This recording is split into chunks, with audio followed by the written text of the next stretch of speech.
云干乡清北溪除了电园真出名，还有寿天宫的宗教文化。为着吸引更侪人来遮观光，要伫遮结合寿天宫去高空景观建筑天空之星。已经规划将近2年的天空之星啊，那么今天呢正式动工。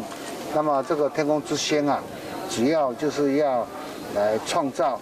台湾的一个非常大的一个景观亮点。除了会使看美景、食好料，更较重要的是天空之星会使为在地居民带来经济效益，嘛会使创造更较侪就业机会。天空之星的这个新建，对于我们民间乡所带来的一些的地方上的效益是非常的可观的。那会让我们民间乡松柏岭这边，那很多的在地的乡亲，然后他们的子弟更多了一些的工作机会。天空之星会伫113年正式完工，希望到时阵会使吸引更侪人来遮佚佗。